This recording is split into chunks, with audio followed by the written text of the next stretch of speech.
Good afternoon, everyone, and happy Thursday. It's Alissa, Coram, and Ken Shreve here with a look at the stock market today.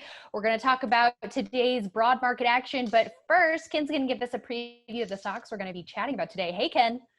Hey, Alissa. Yeah, we're going to talk about Inphi. The Nasdaq closed higher, hit another record today. So Inphi crossed a buy point, and we'll also take a look at a couple of retailers, BJ's Wholesale Club and Costco. Yes, but first let's take a look at those major indexes. It was a mixed session with tech stocks outperforming the Nasdaq, hitting another high up about 0.5% for the day. The Dow did close down about 1.4% today. The S&P 500 down 0.6%, but tech stocks remain the leaders in this market, Ken.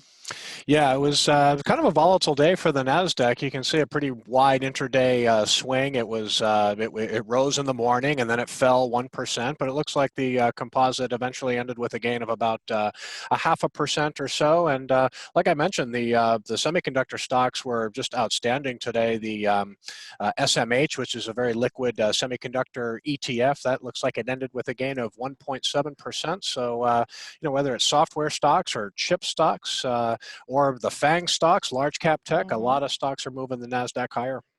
Yeah, they are. And let's check in on one chip sector standout, and that is Inphi with a very impressive gain today of 3.6%, hitting a new high. And this is another buying opportunity for this name, one of the first to break out in the market rally in early April. Pulled back to that 50-day line, so that a rebound there could have been a buying opportunity, and yet another here. This isn't a long enough consolidation to be a proper chart pattern, if you will, but we're seeing a lot of these shorter consolidations and breakouts from those levels, like with Inphi today.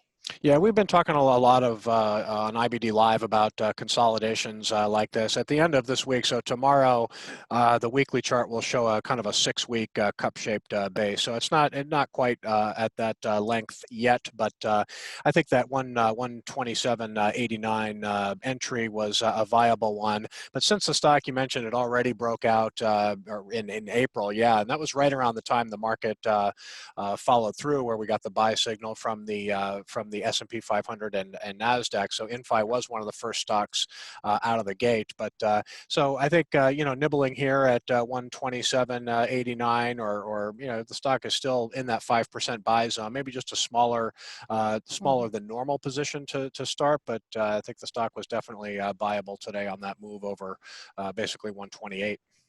Yeah, and not only are we seeing strong technical action for Inphi, but the fundamentals with this stock are very strong as well. A really impressive story here. We have some nice acceleration with the top and bottom lines, and I actually got a firsthand look at what makes the company so special with an interview with the CEO about 2 months back. So you could check that out, Investing Strategies, in the archives. But they are a leader in their space and flexing both the fundamental and technical strength here.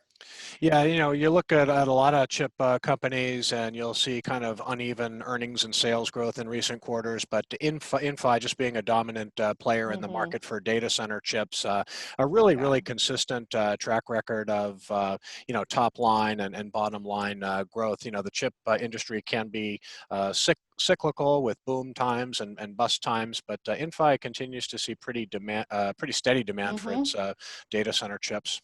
Yeah, and the future looks bright as well, given all of the increased bandwidth needs with all the working from home that we're seeing, 5G coming online. So a lot of trends that are boding well for Inphi as well. Now, moving on, let's take a look at some retail stocks, starting off with BJ's Wholesale, ticker BJ, up 2.8% today, Ken, breaking out of a base of its own here today. Yeah, you can see last week there was some volatility. It tried to break out over that recent high of 38.35, and it reversed lower. But today it actually gapped up, and volume rose from Wednesday. But this one is definitely still in range here. It was a very impressive earnings report. You can see that big move when the stock yeah, the stock made that bullish move, and it was a very very strong earnings report. You can see the nice acceleration in earnings and sales at the bottom of the chart, with revenue up 21%, big earnings beat up 165% year over year. I think the big story here is just the same store sales growth at BJ's. Mm. When they reported earnings, the same store sales were up 27%, and their e-commerce sales were up 350%. So this is a company, clearly benefiting from the stay at home and COVID-19, but people are going to wonder if they can continue this in coming quarters. But the way the stock is acting, this looks to be a nice little emerging leader in the retail sector.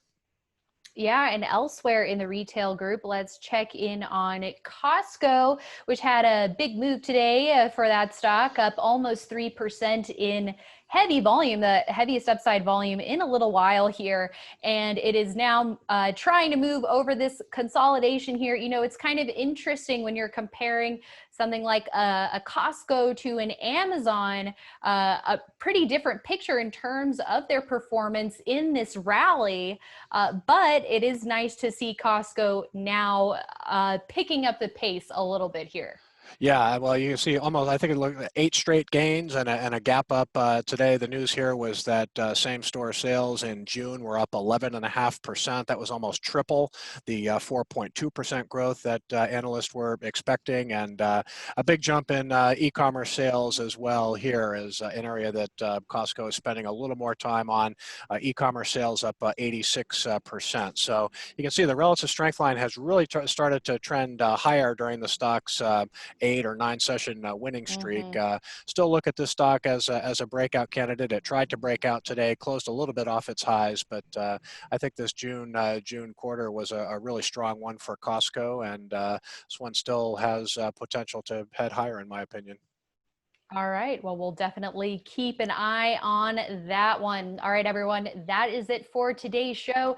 And you can be sure that the conversation will, of course, as always, continue tomorrow morning on IBD Live. That's our daily morning live stream where our experts are sharing their screens, breaking down notable movers of the day, talking about the overall action and your game plan, which is very key because we have seen very strong gains. And now there's even talk now, all right, is the euphoria starting to kick in? What should I do? And our experts are breaking all of that down. Well, I'm going to look forward to listening to your insight, as I always do on Friday. I'll be handling the lots of questions that come in on Yes. well, every day during the week, but I'll be doing some questions on Friday. So look forward to hearing your insight as usual. Yeah, I love being able to join on Fridays, trying to help coordinate, all the tickers that we're getting requests about in the Q&A and questions too. It'll be another fun one. So we hope you join us tomorrow morning. Check out investors.com/IBD Live for all the details.